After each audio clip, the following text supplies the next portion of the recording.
번째로 산 제물의 예배자로 서라라고 하는 말씀을 함께 나누기를 원합니다. 왜냐하면 저와 여러분 우리 모두는 이 시간 우리는 예배자로 섰기 때문입니다. 참된 예배로 드린다는 것, 그것은 우리가 하나님 앞에 참된 그리스도인이 된다는 뜻이기도 합니다. 세상 사람들이 우리를 그리스도인이라고 부르는 것은 우리가 이 시간에 하나님 앞에 나와 예배를 드리기 때문입니다. 예배는 단순히 의례가 아닙니다. 예배는 사람을 살리기도 하고 또 민족을 살리기도 합니다. 우리가 사사기 시대 이스라엘 백성들을 보면 그들은 타락하고 바른 예배를 드리지 못할 때는 다른 민족의 침입을 받고 고통을 받았습니다. 그들이 회개하고 다시 하나님 앞에 바른 예배자로 섰을 때 하나님은 그들에게 사사를 보내시고 그들을 구원해 주셨음을 우리가 잘 압니다. 영국의 종교개혁을 주도했던 인물 가운데 하나가 존 낙스라고 하는 분이 있습니다. 이 존 낙스 분은 지금의 스코틀랜드의 수도인 에딘버러 출신입니다. 이분이 젊을 때 스위스 제네바의 깔뱅의 아카데미, 제네바 아카데미를 졸업한 다음에 귀국하여 그 당시 타락한 카톨릭과 대항해서 스코틀랜드에 장로교회를 세웁니다. 사실 우리가 지금 예배드리는 이 장로교 전통은 다 스코틀랜드에서 나왔거든요. 존 낙스로부터 시작됐습니다. 깔뱅의 영향도 있었지만 스코틀랜드로부터 시작해서 존 낙스가 이 장로교를 세우고 그리고 그것이 영국에 이르기까지 해서 영국이 놀라운 부흥을 이루었습니다. 그리고 다시 또 개신교가 박해를 받기 시작하자 이 청교도들이 사실은 장로교인들이거든요. 이분들이 미국으로 가서 미국의 나라를 세우게 되고 미국의 장로교가 원래 근본이 되었던 이유는 바로 그겁니다. 그 선교사들이 우리나라에 와서 선교사로 하시면서 장로교, 우리가 믿고 있는 이 장로교가 사실 기원을 보면 스코틀랜드의 장로교로부터 시작되었다는 것입니다. 근데 가만히 보면 영국의 부흥은 언제였냐? 그들이 뜨겁게 예배했을 때입니다. 하나님 앞에 바르게 예배할 때 영국은 부흥했고 하나님의 놀라운 역사로 부흥했음을 우리가 알 수 있습니다.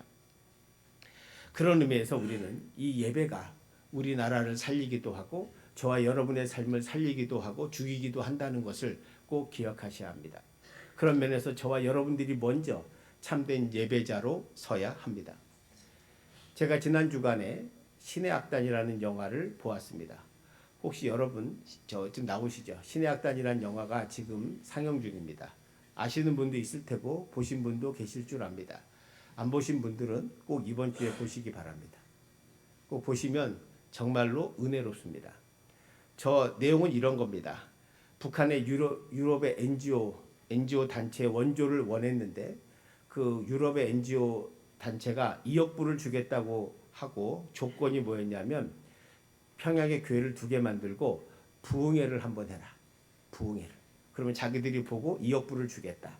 그래서 북한에서 교회를 세우고 저 공연을 하기로 합니다. 그런데 기독교를 박해하는 국가니까 복음성가 이런 거 못 부르잖아요. 그러니까 이제 우리나라에서 이제 녹음한 그런 것들을 비디오를 갖다 놓고 이제 악단을 하나 만듭니다. 악단 하나 불러가지고 그 악단들에게 이 복음성가를 혁명적으로 전투적으로 부르라고 합니다.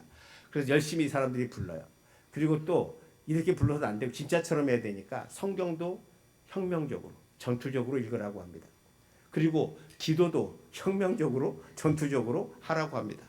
그러니까 이 사람들은 악단하다가 끌려와가지고 이제 부르는데 이분들이 실상은 이제 지하에 있는 기독교인들이었던 거죠. 그러니까 이분들이 처음에는 이게 자기를 잡으려고 그런 건가? 이런 의심을 하죠. 근데 처음에 잘 안 합니다. 그런데 점점 가면서 이 사람들이 정말로 그 연극을 하기 위해서 나만의 복음성가를 부르라고 하고 또 성경을 열심히 읽으라고 하고 기도를 열심히 하라고 합니다. 이분들이 처음에는 그랬지만 너무 열심히 이제는 대놓고 하기 시작합니다. 어떻게 해요? 혁명적이고 전투적으로 기도하고 찬양 부르고 하죠.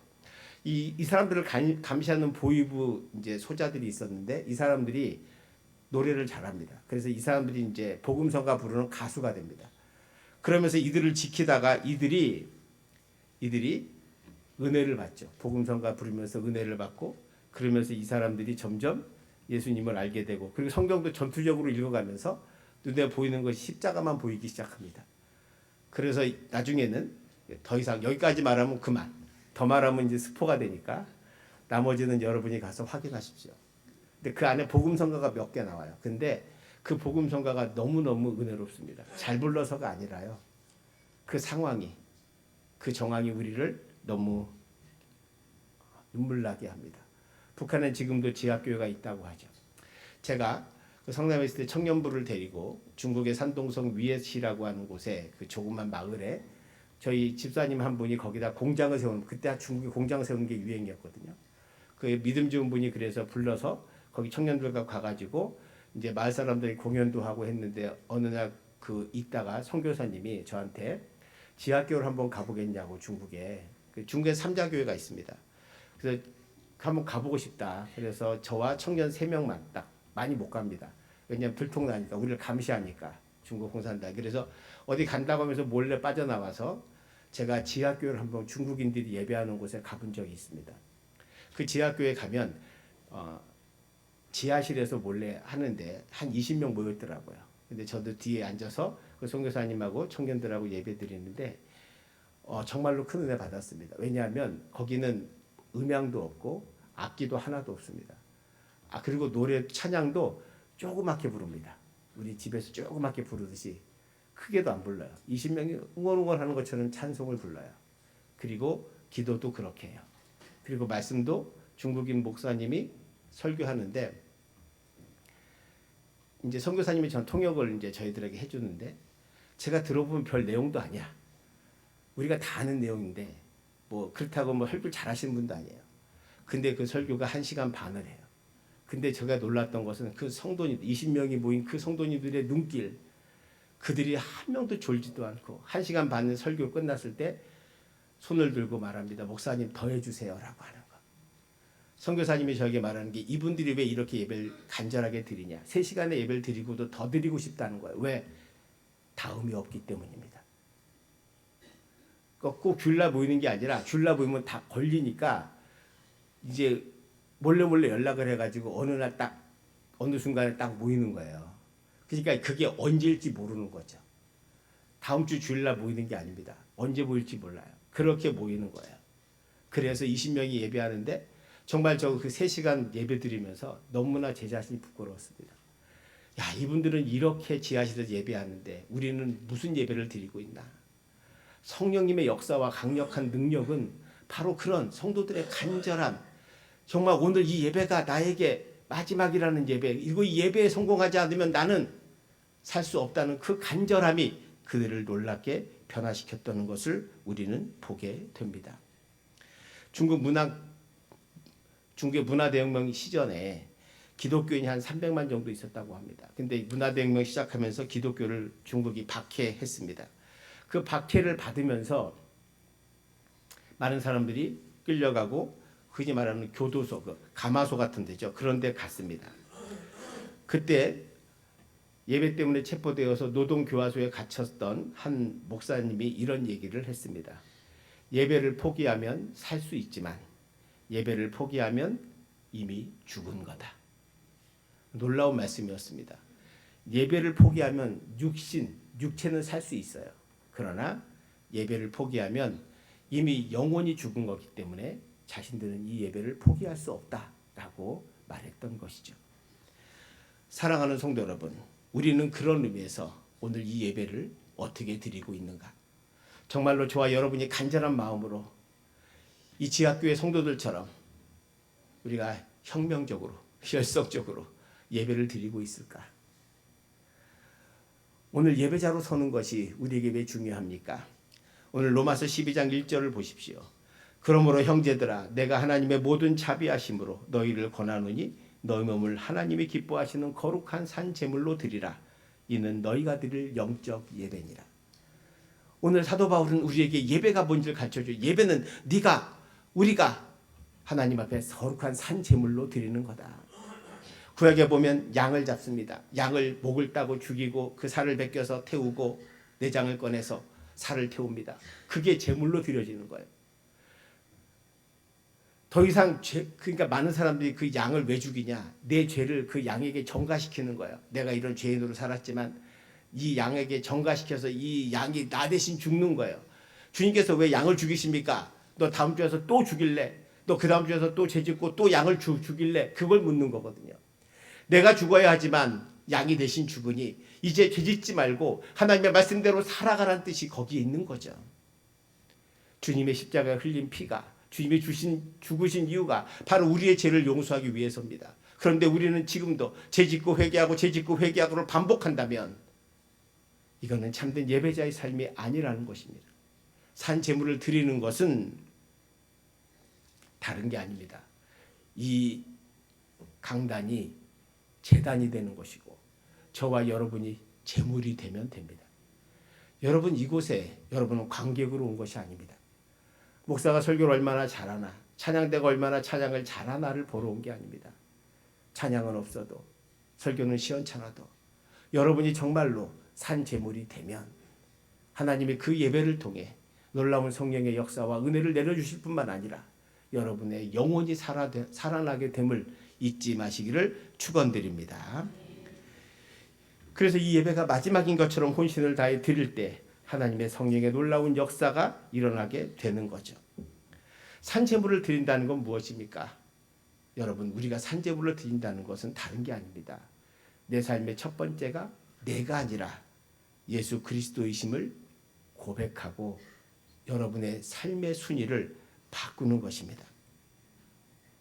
우리는 지금 알게 모르게 내가 주인으로 살고 있습니다. 내가 잘되고 내가 복을 받고 내가 뭘 하고 내가 하고 싶은 거 하고 내가 원하는 걸 하는 이것이 우리의 당연함이었습니다. 근데 산제물로 드려진다는 것은 다른 게 아닙니다. 내가 아니라 예수 그리스도가 그 자리를 차지하는 겁니다. 그래서 내가 예수님 때문에 기뻐하고 예수님 때문에 감사하고 예수님 때문에 사는 거예요. 예수님 때문에 살기 시작하면 인생이 바뀌는 거죠. 어떻게 해요? 나는 힘이 없고 나는 좌절하고 나는 실패하고 넘어질 수 있지만 예수님 때문에 살면 예수님이 주시는 능력과 힘으로 이 세상에서 담대하게 살아가고 이 세상에서 기뻐하고 이 세상에서 주님이 원하시는 삶을 살아갈 수 있게 되는 것입니다. 예배의 주인은 내가 아닙니다. 여러분 이 자리에 여러분 은혜 받는 것은 두 번째입니다. 제일 중요한 것은 내 삶에 하나님이 주신 놀라운 은혜와 복을 기억하면서 주님 앞에 나와 감사하고 마음과 물질을 드리고 하나님을 찬송하는 것입니다. 이것이 예배자의 마음입니다. 그래서 이곳에서 이 예배를 드리는 첫 번째는 뭐냐? 여러분의 인생의 주인을 바꾸는 것입니다. 내가 아니라 예수 그리스도로 바뀌어지시기를 축원드립니다. 이 예배는 다른 게 아니에요. 거룩한 산제물로 드려지면 우리의 우선순위가 바뀝니다. 내가 필요한 것, 내 시간에 내가 원하는 것을 하던 사람이 주님이 원하던 삶으로 바뀌는 것이요. 주님께서 하시고자 하신 일을 내가 하는 것입니다. 그것이 바로 산제물로 드려지는 것입니다. 이 예배는 그냥 무미건조하게 습관적으로 드리는 예배가 아닙니다. 우리는 매주 순서에 맞춰 찬송을 부르고 기도를 하고 말씀을 듣습니다. 이 아무것도 아닌 것처럼 보이지만 이것이 2000년 동안 전 세계를 이끌어왔고 많은 사람들에게 영적인 감화와 감동을 주고 삶의 의미를 부여하고 인생을 아름다운 인생으로 살아가게 만들었다는 것을 잊지 마세요. 그게 예배의 힘이고 예배의 능력인 것입니다. 그래서 교회 다니지 않는 사람들이 교회를 보면 예배하는 이 시간을 비생산적이고 비효율적이고 낭비라고 말합니다. 어떤 분은 이걸 시간 낭비라고 말하죠. 그래서 어떤 사람은 바쁘니까 라디오로 설교를 듣고 인터넷으로 설교를 듣고 그걸로 예배하는 것으로 끝나게 됩니다. 또 바쁠 때는 나오지 못하는 것도 당연하게 여기죠. 왜냐하면 다음 주에 가도 또 예배를 드릴 것이기 때문에 그거예요. 다음 주에 예배가 없을 수도 있다는 것을 기억하셔야 합니다. 오늘이 저와 여러분의 마지막 예배인 것처럼 하나님 앞에 드려질 때 놀라운 은혜와 놀라운 역사가 일어나게 되는 거죠. 초대교회 성도들이 왜 그렇게 간절했습니까?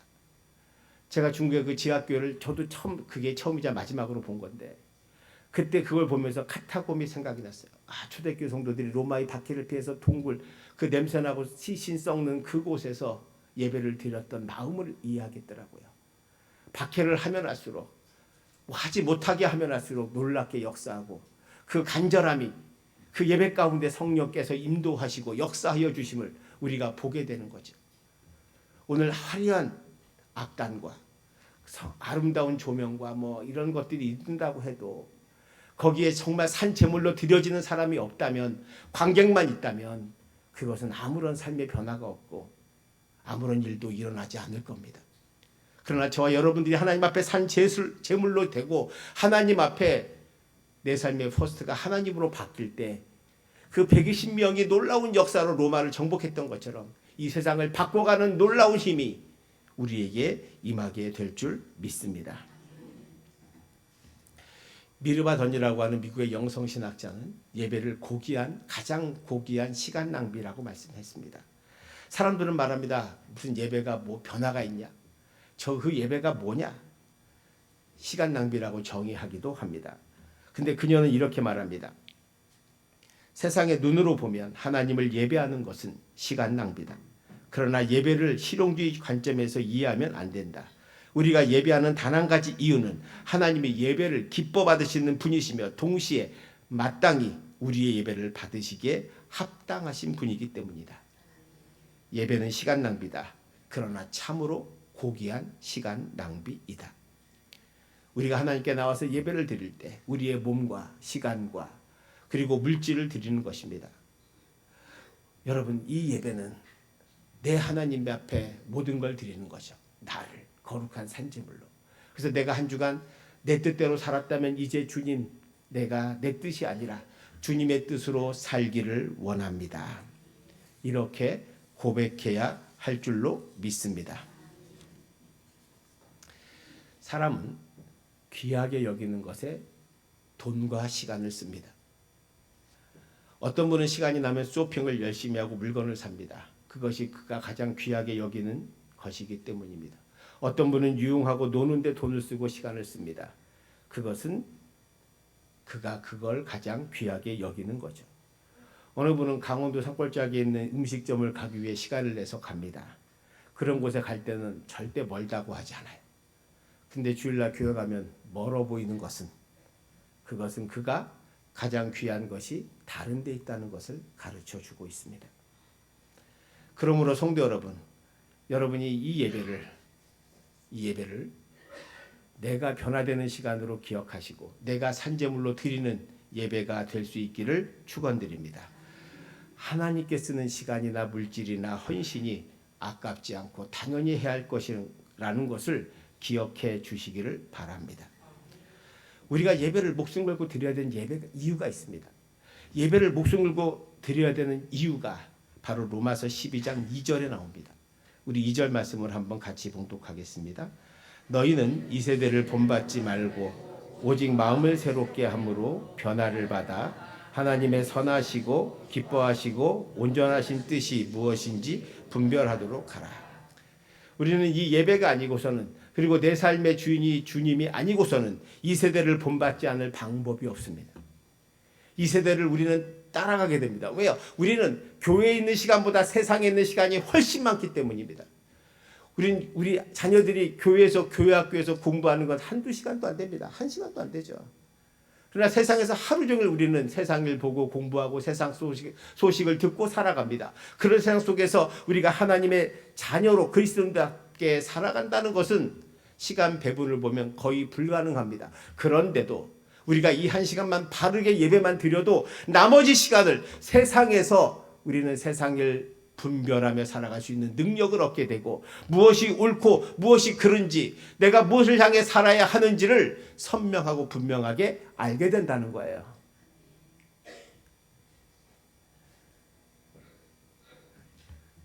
사도 바울이 지금 이 고백을 하는 것은, 사도 바울이 열심히 교회를 전도하고 교회를 세우고 살아갔지만 그 당시 로마 식민지였습니다.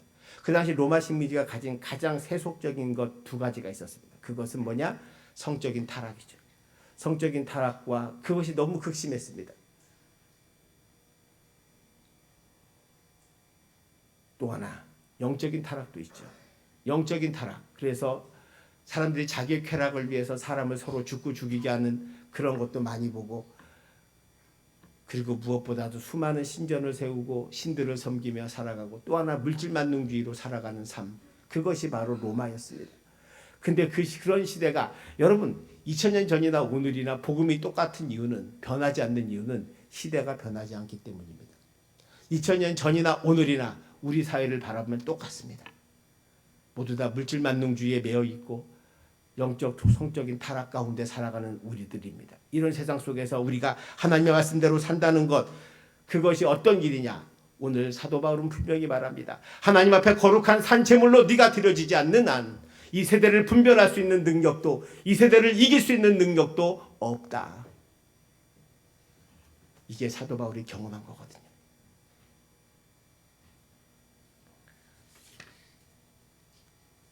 여러분 주님을 한번 잘 보시기 바랍니다. 주님이 우리가 하나님의 은혜와 복을 받는 것이 무엇인지 잘 깨달으시고 하나님의 은혜와 복이 뭘까? 그럼 예수님의 인생을 보면 우리가 알 수 있습니다. 가난한 목수의 아들로 태어나셨습니다. 집도 아니고 마구간에 태어났습니다. 여러분 베들레헴에 집이 없어도 뭐만 있으면 돈만 있으면 들어갈 수 있어요. 집에. 근데 요셉과 마리아가 마구간에 들어간 것은 돈이 없었기 때문입니다. 가난했죠. 아마 예수님의 생애도 자라오시면서 가난하게 살았을 거예요. 왜? 아버지가 목수였으니까. 그 당시 목수는 그냥 노동자일 뿐입니다. 가난한. 권력자도 아니고 부자도 아니고 사업가도 아니었어요. 가난한. 예수님은 그렇게 사셨고 그렇게 태어나셨고 그렇게 자라셨습니다. 공생애 시작하면서 예수님은 하나님의 능력을 받았습니다. 병든 자를 고쳐주고 귀신 들린 자를 고쳐주셨습니다. 그런데 주님은 한 번도 돈을 받지 않으셨습니다. 말씀을 전하기 위해서 말씀을 전했을 때 성인만 5,000명이 있었지만 그들 가운데 스스로 가서 밥을 사 먹을 조차도 돈이 없는 가난하고 비루한 사람들이 있었기 때문에 주님은 할 수 없이 오병이의 기적을 일으켜서 그들을 먹이셨습니다. 주님 마지막 예루살렘에 가셔서요 주무시는데 예루살렘에 주무시 못하고 그 앞에 나와서 30분 1시간 나오는 베다니에서 주무셨습니다. 왜 베다니에 주무셨습니까? 예루살렘에 잠잘 돈이 없었기 때문입니다. 허름한 여인 속에서 머물렀고 그래서 발 닦아줄 사람 하인조차 한 명이 없어서 예수님이 서로 제자들의 발을 닦아주셨습니다. 그리고 예루살렘에 일어나셔서 성전에 가서 말씀을 전하시려고 할 때도 배가 고프셔서 무화과 나무에 뭐 열매가 있나 입이 무성하기 때문에 가보니 아무것도 없었습니다. 그래서 무화과 저주 사건이 그때 나는 거잖아요. 근데 그 핵심은 뭐냐? 저녁도 굶주리시고 아침도 굶주리셔서 배고프셔서 무화과 나무 열매라도 뭐 있나 없나를 찾으셨다는 거예요. 왜? 아니 오병이의 기적을 일으키시는 분이 다른 사람은 그렇게 병도 잘 고쳐주고 귀신도 떠나게 하고 오병이의 기적으로 5,000명도 먹여주시는 분이 왜 자신은 그렇게 굶주리고 가난한 자들과 함께 살아셨나? 그게 하나님의 뜻이었기 때문입니다. 그분이 그래서 십자가 달려 죽으셨습니다. 우리 온 인류를 위해서 저와 여러분을 위해서 죽으셨습니다. 그것은 뭐냐? 주님이 만약 그 능력으로 부자들과 왕족들과 귀족들의 병을 고쳐주고 돈을 받고 그들과 함께 타협했으면 로마에까지 가서 엄청난 부자가 되셨을 겁니다. 아마 권력자가 되셨겠죠. 근데 주님은 그 일을 하지 않으셨습니다. 오로지 베풀고 나누는 삶으로 사셨습니다. 그리고 그 시대를 그것으로 본받지 않았습니다. 오늘 우리 시대는 바로 그런 것을 본받으려고 합니다. 하나님의 복은 절대로 그런 복이 아닙니다. 하나님의 신령한 은혜와 복이 있습니다. 하나님은 우리의 마르지 않는 샘물이 되어주십니다. 저와 여러분이 참된 예배자가 되면 우리는 염려하고 걱정하지만 하나님은 우리를 먹이시고 입히십니다. 들의 백합화를 봐라. 하늘의 새를 봐라. 그들은 모이지도 드리지도 않지만 그들을 다 먹이시고 입히시는 분이 하나님이심을 우리가 믿어야 하는 겁니다. 주님은 그것을 믿고 사셨고 그렇게 우리로 하여금 이 세대를 본받지 않는 삶이 무엇인지를 보여주었습니다. 그래서 중세 때는 일부러 가난하게 수도사의 삶을 살고 그렇게 살았던 겁니다. 오늘 주님이 저와 여러분 그런 삶을 살라고 하는 게 아닙니다. 주님은 그렇지 않도록 우리에게 은혜와 이 나라를 부강하게 하셨습니다. 이제 더 이상 그런 것들이 우리의 삶을 주장하지 않도록 하는 겁니다. 여러분의 삶을 주장하는 것이 예수 그리스도이기를 주님은 원하십니다. 이제 더 이상 세상이 아니라 예수 그리스도의 말씀 앞에, 예수님의 은혜와 사랑 앞에 저와 여러분이 서셔서, 그래서 여러분이 거룩한 산제물로 하나님 앞에 드려질 때 여러분의 마음의 주인이 바뀌면서 내가 아니라 예수 그리스도가 되시고 그리스도가 되시는 그 순간부터 여러분의 삶은 이 세상을 분별하며 하나님의 은혜와 능력을 경험하며 이 땅의 아름다운 그리스도인으로 빛과 소금의 삶을 살아가는 참된 그리스도인이 될 줄 믿습니다. 그 삶을 주님께서 원하십니다. 그 삶을 살기 위해서 저와 여러분들이 이렇게 예배하는 것입니다. 공산국가의 망한 나라들은 지하교회에서 눈물로 예배하지만 우리는 자유 대한민국에서 해방된 기분으로 하나님 앞에 참으로 예배합니다. 그런데 역설적으로 이 예배가 도리어 지하교회에선 간절한 은혜와 성령의 역사가 있고 아름답고 화려한 예배를 드리는 많은 교회에 은혜가 없는 이유는 뭘까? 그것은 우리가 거룩한 산제물로 드려지지 않기 때문입니다. 사랑하는 성도 여러분, 다시 주님 앞에 거룩한 산제물로 드려지는 예배자로 서시기를 축원드립니다. 그럴 때 우리 모두 진정 주님의 은혜와 사랑을 알게 되고 이 세상에서 두려움 없는 삶, 하나님의 영광스러운 삶, 참된 그리스도의 삶을 주님과 함께 살아가게 될 줄 믿습니다. 기도하겠습니다. 은혜로우신 하나님 아버지 감사합니다. 이 시간 우리 모두 세상의 신을 벗고 주님 앞에 나갑니다. 주님 앞에 내가 지성소 앞에 제물로 드려집니다. 주님 우리를 받으소서. 우리를 받아주시고 우리를 참된 예배자로 세워주셔서 이제 내 안에 내가 주인이 아니라 예수 그리스도가 내 삶의 주인 되게 하여 주시옵시고 이제 주의 말씀에 의지해 이 땅에서 참된 그리스도인으로 살아갈 수 있도록 인도하여 주시옵소서. 그래서 내 안에 사라졌던 소망이 다시 한번 살아나게 하여 주옵시고 내 안에 다시 한번 불신이 믿음으로 회복되게 하여 주옵시고 내 안에 주인이 내가 아니라 예수 그리스도가 되게 하여 주셔서 올해 우리 성도들 참된 예배자로 하나님 앞에 영광 돌리며 은혜 받는 성도들 되게 하여 주시옵시고 참된 예배자로 살아나 살 수 있도록 인도하여 주시옵소서. 감사드리며 예수님 이름으로 기도하옵나이다. 아멘. 우리